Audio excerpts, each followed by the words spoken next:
नमस्कार, मैं हूं रंजीत झा। सुप्रीम कोर्ट से पहले हाई कोर्ट ने इतना जबरदस्त तहलका मचाया है कि ईडी को दिन में ही तारे दिख गए हैं। हाई कोर्ट ने कहा है कि ईडी पीएमएलए की धारा 50 और 19 का दुरुपयोग कर रही है। उनकी मनमानी नहीं चलेगी। ऐसे ही किसी को गिरफ्तार कर लेने का अधिकार ईडी को नहीं है। हालांकि सुप्रीम कोर्ट इस मामले में 18 अक्टूबर से सुनवाई शुरू कर चुका है, लेकिन अब अगली सुनवाई नवंबर में होगी।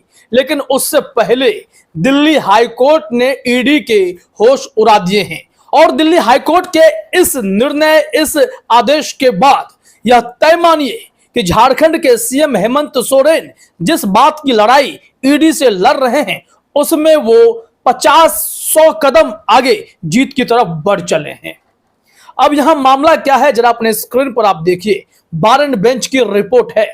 हेडलाइन में कहा गया है, ईडी मनमर्जी से लोगों को गिरफ्तार नहीं कर सकती। धारा 50 पीएमएलए में गिरफ्तारी की शक्ति शामिल नहीं है। दिल्ली उच्च न्यायालय। अब दिल्ली हाई कोर्ट ने ऐसी टिप्पणी कर दी है तो पूरी रिपोर्ट कितनी दिलचस्प होगी वो हम आपको यहां बताने जा रहे हैं।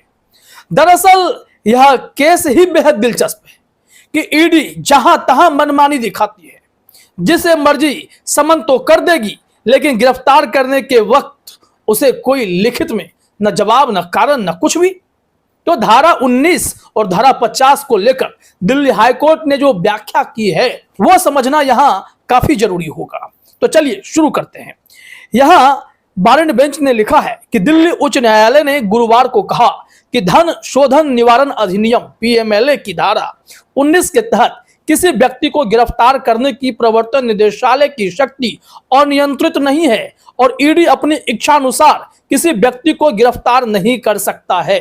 धारा 19 के तहत भी अगर ईडी को यह शक्ति दी गई है कि वो गिरफ्तार करे, तो वो भी अनकंट्रोल्ड नहीं है कि जबरदस्ती हम किसी को अरेस्ट कर लेंगे, ऐसा संभव नहीं है।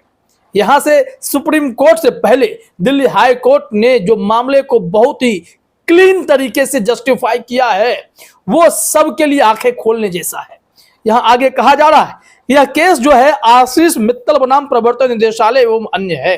यहां पर बताया जा रहा है, न्यायमूर्ति अनूप जयराम भंभानी ने कहा कि किसी व्यक्ति को गिरफ्तार करने से पहले एजेंसी को 3 गुना आवश्यकताओं का पालन करना होगा।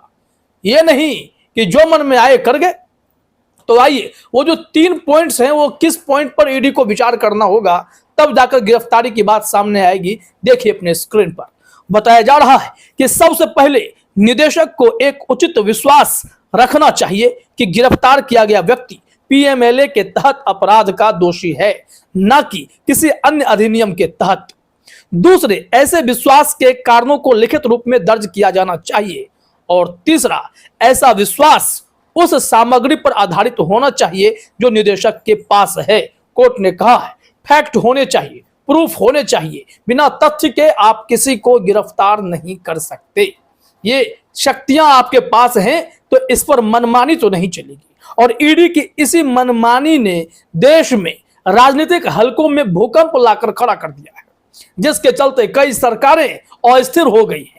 हर किसी को ईडी के शिकंजे में डालकर भाजपा सरकार बर्बाद करना चाहती है या फिर उसे अपने में मिलाने के लिए इसका दुरुपयोग करती है। जैसे ही अजित पवार जैसे लोग बीजेपी का दामन थाम लेते हैं, केस उनसे हटा भी दिया जाता है। तो इस वक्त जरा देखिए कि दिल्ली हाईकोर्ट में आगे क्या हुआ।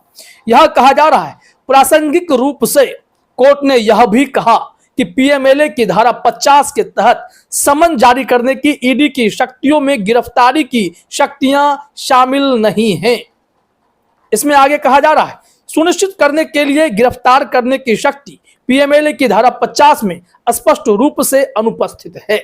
हालांकि पीएमएलए की धारा 19 ईडी के नामित अधिकारियों को किसी भी व्यक्ति को गिरफ्तार करने का अधिकार देती है जो उस प्रावधान में उल्लिखित शर्तों को पूरा करने के अधीन है।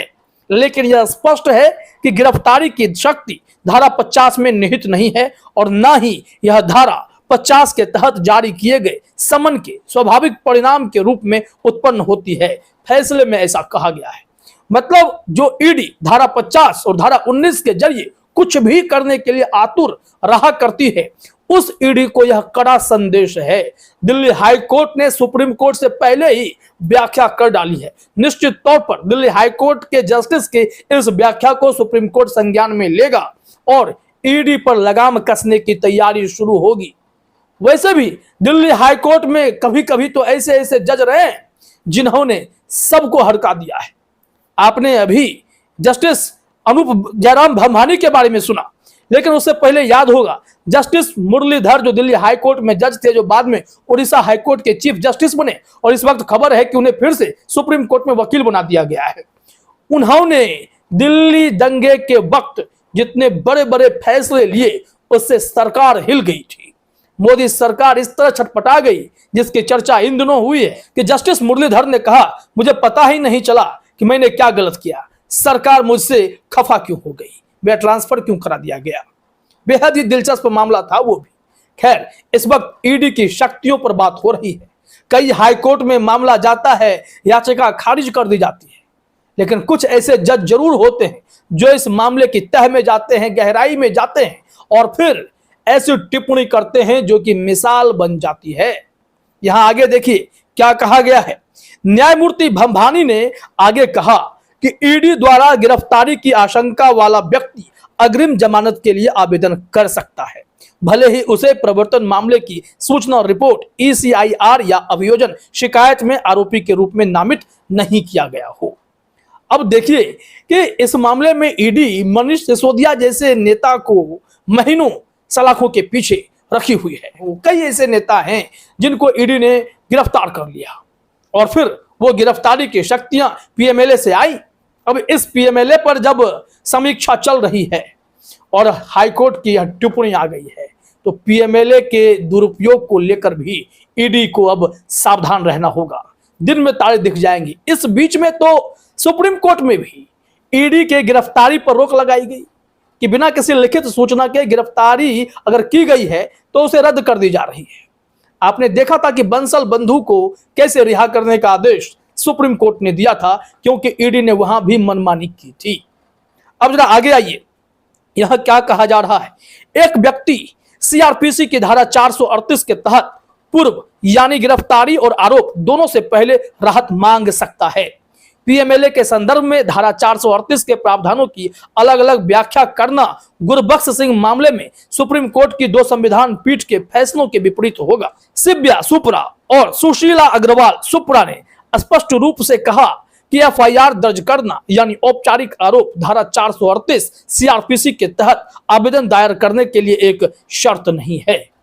एकदम बारीकी से जस्टिस अनूप भंभानी ने समझा दिया है कि आपकी मनमानी ये उचित नहीं है। देश भर में आपने हड़कंप मचा रखा है, गंद मचा रखा है, यह सही नहीं है।